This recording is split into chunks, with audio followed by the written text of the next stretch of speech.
Sekarang kita sedang berproses untuk observasi, pengamatan, dan nanti tentunya hasil dari melihat ke aspek keamanannya dan terutama adalah pengamatan untuk aspek khasiatnya atau efektivitasnya. Ya. Dalam periode biasanya adalah 1 bulan, 3 bulan, kemudian 6 bulan. Nah itulah kenapa kita akan memberikan emergency use authorization. Untuk mendapatkan emergency use authorization, efficacy hanya cukup 50%. Kalau vaksin itu umumnya adalah 70%. Nah, berdasarkan sejarahnya, Bu, berapa lama sih sebenarnya proses pengujian dan perizinan yang dilakukan oleh Badan POM?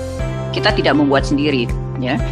Badan POM mengikuti standar dan regulasi yang sudah menjadi komitmen kita bersama secara internasional, tentunya WHO referensinya, kemudian kita juga tentu merefer juga FDA atau kita sebut regulator lain ya, regulator di negara lain yang bagus juga evaluasinya seperti di Indonesia, dan itulah kenapa Badan POM sudah inspeksi kan bersama tim dari MUI untuk audit halal bersama dengan Bio Farma dan Kementerian Kesehatan sudah melakukan inspeksi ke Cina kemarin. Boleh ceritakan Bu bagaimana hasil laporan dari kunjungan ke Cina waktu itu? Alhamdulillah kalau di aspek mutu itu sudah memenuhi aspek cara produksi obat yang baik ya. Itu alhamdulillah tidak ada efek samping yang kritikal gitu ya. Jadi dari aspek keamanan sudah baik.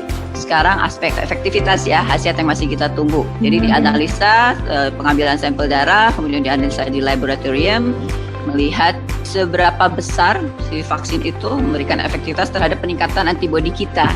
Nah, ada standarnya mesti mencapai berapa yang dikatakan bahwa vaksin itu efektif dari segi meningkatkan antibodi. Terus kemudian juga kemampuannya untuk menetralisir virus yang masuk ke badan kita. Jadi meningkat antibodi kita dan memang cocok sehingga menetralisir apabila ada virus yang masuk. Untuk emergency use authorization sendiri, seberapa cepat Bu waktunya?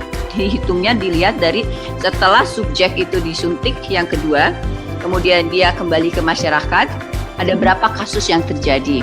Nah, itu biasanya dihitung dalam waktu 3 bulan, 6 bulan, ada berapa kasus yang terjadi. Kalau untuk emergency nutrition, kita bisa lihat dalam waktu 3 bulan. Ya, tapi bisa jadi juga kalau pandemiknya sudah tidak terlalu intensif seperti di Cina, itu biasanya akan lebih lama lagi. Apakah vaksin COVID ini yang pertama? Tentu kan sudah ada yang sebelumnya dikeluarkan izinnya EUA selama masa pandemi ini.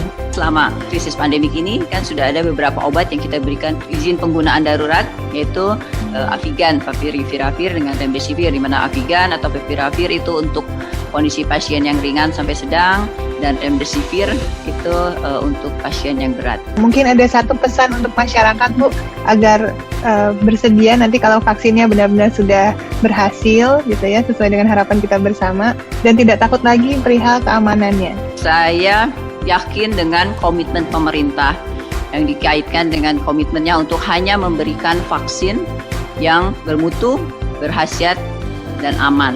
Ya, dengan demikian kita memang harus menunggu dulu waktu sehingga bisa mendapatkan data yang cukup, ya, dan Badan POM hanya akan memberikan emergency authorization apabila memang data yang dikaitkan dengan mutu, keamanan, dan khasiat itu sudah cukup lengkap, dan kami akan tentunya menganalisanya dengan para expertnya dan juga para dokter-dokter ahlinya. Terima kasih Bu. Harapan agar vaksin dapat segera digunakan dan pastinya aman akan kita tunggu. Namun yang perlu diingat, mengatasi pandemi ini selain dengan vaksin yang akan tersedia, tetap terus disiplin dalam penerapan 3M agar upaya pencegahan kita dapat optimal.